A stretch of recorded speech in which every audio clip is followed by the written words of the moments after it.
Në një situatë të tillë, kryeministri i vendit ka të drejtë që të thotë, ti po më heq, po më pezullon zvenc kryeministren, po atëre unë jap dorëheqjen si kryeministër, rrëzohet qeveria. Pra i bie që vendi do të shkojë të parakohshme. Dhe jo, presidenti i vendit do i thot prap majorancës, domethënë Edi Ramës prap se është majorancë, ka 83 deputet, krijo qeverinë thot prap. Dhe Edi Rama do krijoj qeverinë prap. Dhe merr Belinda Balluku prapë vetë zvenc kryeministre. Ai vendimi i pezullimit ju ka zëra, sepse ti e patë për atë Belinda Balluku që ishte zvenc kryeministre në qeverinë Rama 1. Tash me Rama 2, ti duhet marrësh një vendim tjetër, ta pezullosh prapë atë, po nuk bëhet kjo gjë kështu. Kurrë në kurrës nuk bëhet kështu. Prandaj pritet që në situata të tilla, domethënë ti nuk mund ta marrësh dot këtë masën e pezullimit, por do presësh vendimin gjyqësor të formës prerë, kur ajo të marrin dëshkimin, atëherë ti një gjë të tillë pastaj mundet, po pastaj ajo po u dënua me burg vetëm burg, po u dënua me kusht do zbatoj kushtin, po u dënua me gjob do paguaj gjobën e të tjera. Kështu që ky vendim pra e ritheksoj edhe një herë është antikushtetues dhe nuk mundet kurrë në kurrë të merret edhe të miratohet, nuk duhet miratohet, do të shpallet nga gjykata kushtetuese patjetër vendim antikushtetues. Në rastin konkret, domethënë kryeministri i vendit edhe për këtë çështje, ai ka zbatuar edhe ka ndjekur rrugën ligjore. Se cili do institucion në këtë vend duhet mësohet domethënë me ligjin, edhe duhet ta ketë shenjtë ligjin. Çka do të thotë? Nëse nuk pajtohesh me një vendim të gjykatës, atëherë ti duhet i zgjedhësh shkallët e tjera të gjykimit. Ai i pandeuri në rastin konkret ndjek apelin, pastaj ndjek gjykatën e lartë, ndjek gjykatën kushtetuese, ndjek Strasburgun.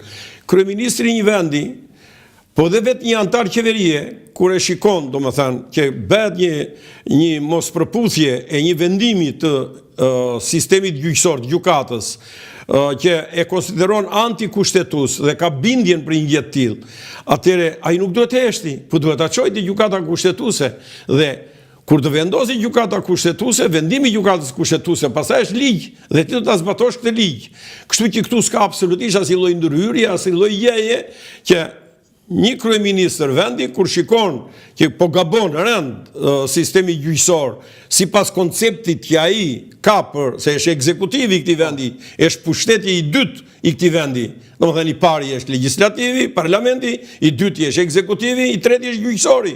Pra kur ai e shikon një gjë të tillë që është në kundërshtim me kushtetutën e tjera, ti nuk mund ta anatemosh atë edhe ti thuash që pse ti po bën presion, edhe pse ti e çove në gjykatë kushtetuese, edhe pse ti po intimidon gjyqtarët e tjera me këto deklaratatë e tua, duke thënë që ky vendim është antikushtetues.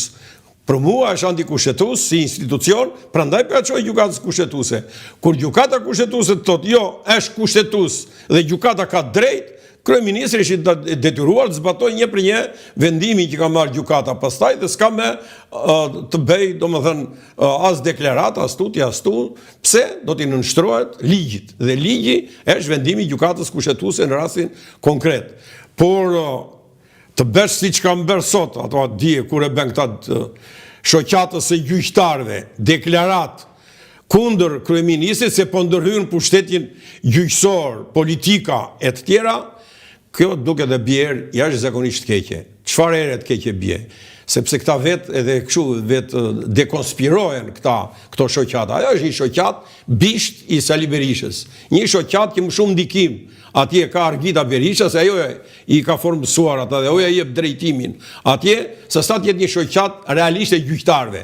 Se po ti shoqat e gjyqtarëve ajo, do ishte ngritur duke s'den alarm në këtë vend, kur sulmohet në mënyrë më barbare, më kriminale, gjyqtarja e tyre, e GKK-os, Irena Maneku, ose Gjoka, dhe ata s'bëjnë një deklarat, nuk ngrihen, domethënë që të mbrojnë kolegen e tyre e tjera, nuk mbrojnë drejtuesin e SPAK-ut, Altin Dumanin, të cilin na mëngjesi e ndarkët e bën kriminale, krye kriminal. Saliu nuk i le gjë pa i shar, deri dhe edhe familjar të tij s'ka lënë gjë, edhe ata nuk ngrihen, të bëjnë një deklarat, marrin mbrojtje këtë. Edhe kur vjen problemi për një gjë që është ligjore, është juridike, është konceptuale e mirë e një pushteti, si është pushteti ekzekutiv, që do ta mbrojë domosdo veten se është majorancë në këtë vend, kundër vendimeve të paligjshme që mund t'japi një institucion, edhe ta çojë atje ku duhet në shkallën tjetër të gjykimit, këta hidhen e bëjnë deklarata. Kjo është e turpshme,